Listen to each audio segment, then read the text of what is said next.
Él es Ricardo Mena, máster en crisis y gestión de riesgo, y está presente en la cumbre de Mercociudades que se está desarrollando en este momento en la ciudad de Santa Fe. ¿Qué tal, Ricardo? ¿Cómo te va? Muy buenos días, muy bien, muchas gracias, contento de estar acá. Bueno, me alegro mucho. Básicamente queremos conocer un poco en qué va a consistir la disertación que se va a llevar adelante hoy en la Estación Belgrano a partir de las 11 y que te va a tener a vos como protagonista. ¿En qué va a consistir todo esto? Bueno, mira, lo que vamos a discutir es cómo las ciudades deben actuar, cómo sus administraciones deben actuar y la población también para poder ser llamadas ciudades resilientes. ¿Qué significa ser una ciudad resiliente? La resiliencia es la capacidad de un sistema, un individuo, una comunidad de poder anticiparse, prevenir, responder y reponerse a un shock adverso de una manera eficiente. Y en ese sentido, las ciudades, como están ocupando el espacio en un lugar geográfico determinado, pueden estar expuestas a una serie de amenazas. Y conforme la ciudad va creciendo, se va ampliando quizás el rango de amenazas a las que está expuesta, y puede ser que con la construcción de infraestructura, de viviendas, de hospitales, de escuelas, etcétera, se vaya respetando inadecuadamente, digamos así, el contexto natural y se ponga expuesta a amenazas que cuando se manifiestan, pues terminan en una situación de desastre. Eso es lo que tratamos de evitar, como la planificación, el ordenamiento del suelo, las normas y códigos de construcción pueden permitir que una ciudad se desarrolle, pero de manera segura y que no tenga que pagar factura más tarde. Estas últimas que mencionás son las características básicas que tiene que tener una ciudad o cualquier localidad como para evitar futuros riesgos durante el desarrollo de su vida. Así es, nosotros tenemos una campaña en Naciones Unidas, se denomina una campaña Desarrollando Ciudades Resilientes, Mi Ciudad se está preparando, y esta campaña justamente hace énfasis en lo que denominamos nosotros los 10 aspectos esenciales. Yo te mencioné unos pocos, pero hay varios aspectos más que inclusive aquí en Santa Fe han sido tomados en cuenta, como por ejemplo proteger los sistemas ecológicos que sirven de amortiguamiento para las amenazas naturales, por ejemplo los humedales, ¿no? Zonas en la costa, zonas de manglar, en las zonas de montaña, los propios bosques. Entonces, eso es parte de los 10 esenciales y incluyen también aspectos de gobernanza, el mismo hecho de crear una capacidad dentro de la municipalidad para que se puedan trabajar estos temas, que se les dote de los recursos necesarios. Y un tema importante también es el tema de la concientización pública, el desarrollar una cultura de prevención para que la gente, por ejemplo, no sé si tú sabes si es que en el lugar que vives está sujeto a alguna amenaza en particular o no, y qué tendrías que hacer para poder disminuir tu riesgo y para actuar en caso de que esa amenaza se manifieste. Entonces son todos estos aspectos que integran estos 10 esenciales de la campaña nuestra de Naciones Unidas. Es decir, como mencionás, el tema de la concientización en la población es fundamental para evitar este tipo de cuestiones, o por lo menos para que la gente sepa cómo reaccionar ante adversidades. Sí, si tú no conoces a qué estás expuesto y te ves confrontado a una situación de una manera inesperada, la mayor probabilidad es que actúes de manera equivocada. Por eso es que tenemos que conocer en nuestro medio, tanto en nuestro lugar de trabajo, como en nuestra vivienda, como en los lugares que frecuentamos, qué son los aspectos que podrían de alguna manera afectarnos y en consecuencia cuáles son las medidas que podemos tomar para minimizar el riesgo y para saber cómo actuar. Por ejemplo, tienes que actuar totalmente diferente si se trata de un sismo o si se trata de una inundación. Las medidas de protección personal son totalmente diferentes en un caso u otro. Mencionabas el tema de las inundaciones y hay que destacar que Santa Fe ya naturalmente es susceptible a este tipo de fenómenos. ¿Cómo ves la realidad santafesina de tu experiencia, Ricardo? Bueno, Santa Fe tiene obviamente la exposición natural por su ubicación, lo cual también la hace muy atractiva, una linda localización, ¿no? Con varios ríos y fuentes de agua, que obviamente también cuando se presentan excesos pueden ser una amenaza, y en efecto la ciudad históricamente ha sido afectada por varias inundaciones.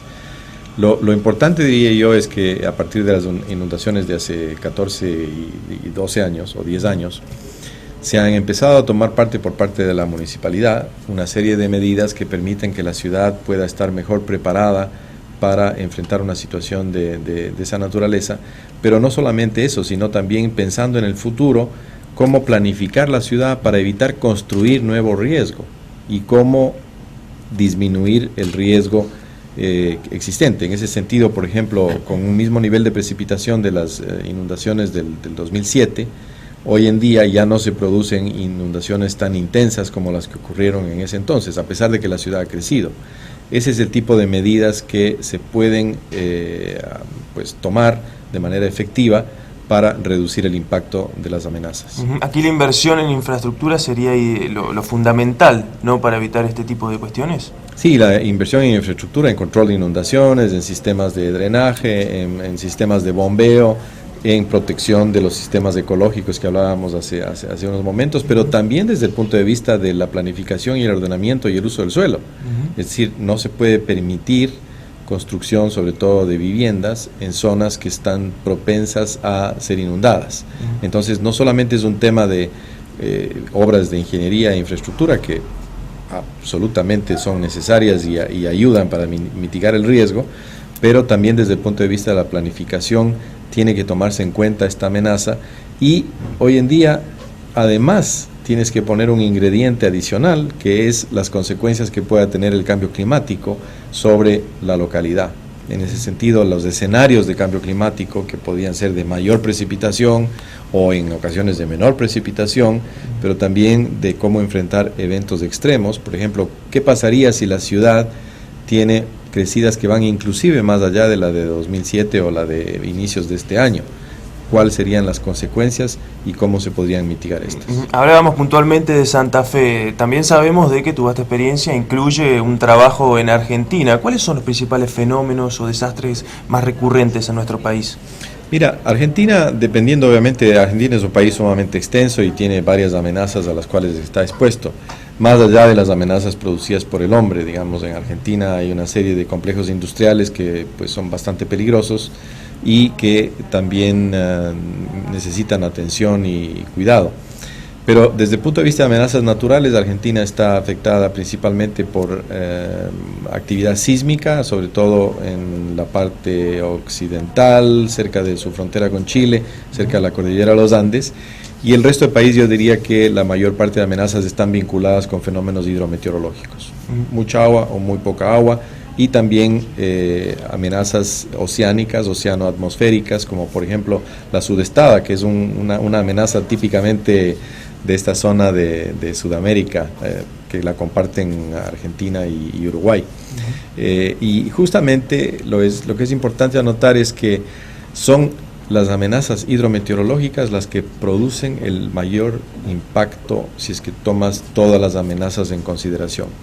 Y no necesariamente porque ocurran eventos muy intensos, sino que ocurren muchos eventos distribuidos extensivamente en el territorio, de no tan grande intensidad o magnitud como un sismo, pero que sumados generan mucho más impacto que los otros. Claro, ¿son los mismos fenómenos que se repiten a nivel Latinoamérica o cuáles son las principales consecuencias de riesgo que se suelen observar en todo el continente? Sí, bueno, varían un poco dependiendo de la ubicación geográfica. Por ejemplo, en Argentina no están sujetos a huracanes o tormentas tropicales, como sí lo está Centroamérica y todos los países caribeños. Entonces, obviamente eso depende de cuál es la ubicación geográfica del país o la región de la que estemos hablando, pero sí, si es que generalizamos y puntualizamos un tema que es de gravedad para la región, son los fenómenos hidrometeorológicos que están ocurriendo sobre todo en zonas urbanas y zonas urbanas en expansión,